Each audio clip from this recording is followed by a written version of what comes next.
AP MLA కోటాలో BJP MLC అభ్యర్థిగా senior నేత సోము వీర్రాజు పేరును ఖరారు చేశారు. ఆయన ఇవాళ నామినేషన్ దాఖలు చేయనున్నారు. దీంతో ఎమ్మెల్యే కోటాలో ఎమ్మెల్సీగా ఎన్నిక కావడం లాంఛనంగా మారింది. సోము వీర్రాజు పేరును ఖరారు చేసినట్లు బీజేపీ ఎమ్మెల్యే విష్ణుకుమార్ రాజు ప్రకటించారు.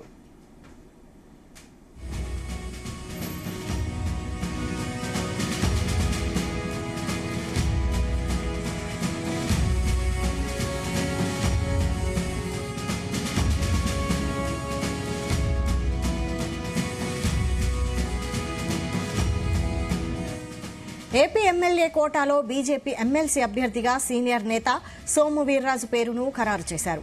ఆయన ఇవాళ నామినేషన్ దాఖలు చేయనున్నారు. దీంతో ఎమ్మెల్యే కోటాలో ఎమ్మెల్సీగా ఎన్నిక కావడం లాంఛనంగా మారింది. సోము వీర్రాజు పేరును ఖరారు చేసినట్లు బీజేపీ ఎమ్మెల్యే విష్ణుకుమార్ రాజు ప్రకటించారు.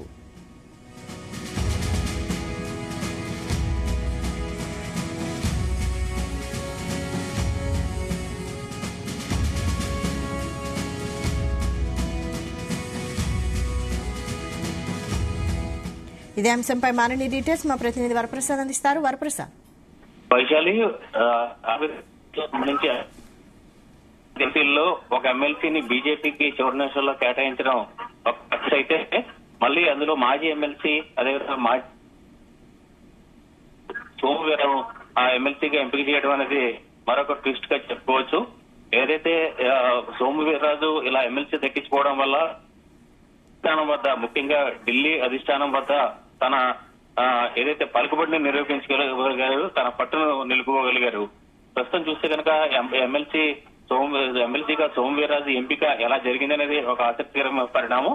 దానికి చూస్తే కనుక సోము వీర్రాజు 46 సంవత్సరాలుగా బీజేపీలో కరుడుగట్టిన ఆర్ఎస్ఎస్ వాదిగాను, అదేవిధంగా కరుడుగట్టిన బీజేపీ నాయకుడిగా ఉన్నారు. ఇక్కడ రాజమండ్రి రూరల్ కాతేరుకు చెందిన సోము వీర్రాజు అంచెలంచెలుగా ఏదైతే ఆర్ఎస్ నుంచి అదే తర్వాత మాజీ అధ్యక్షులుగాను కూడా పనిచేశారు. ఫైర్ బ్రాండ్ నేతగా ఉన్నారు. 2019 వరకు ఇప్పుడు టీడీపీకి సంబంధించిన విధానాలను వెనుగట్టడం జరిగింది. ముఖ్యంగా అమరావతి విషయంలో గానీ, లేదంటే ఇతర అంశాల్లో కానీ, మధ్యంగా ఇతర విషయాల్లో సోము వీర్రాజు బహిరంగంగా విమర్శలు చేశారు,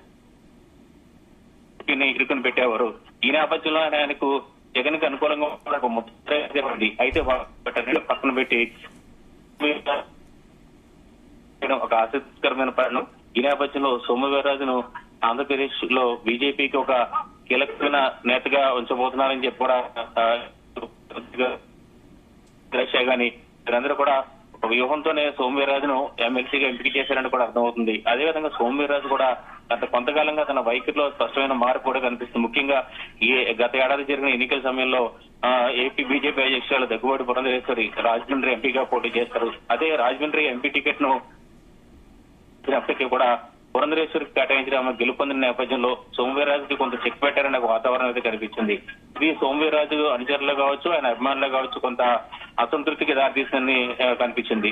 అయితే గత కొంతకాలం నుంచి కూడా సోము వీర్రాజు మంత్రి లోకేష్ కలవటం, అదేవిధంగా ప్రభుత్వ పనితీరుపై ఏదైతే అభినందనలు తెలపడం, అదేవిధంగా ప్రశంసలు కురిపించడం, అదేవిధంగా గతంలో చాలా తక్కువగా అరుదుగా కనిపించే విధంగా మాజీ ముఖ్యమంత్రి జగన్ వైఖరిని తప్పుపట్టడం, ముఖ్యంగా ప్రతిపక్ష నేత హోదా కోసం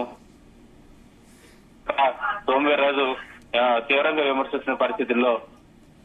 రైట్, థ్యాంక్ యూ వరప్రసాద్.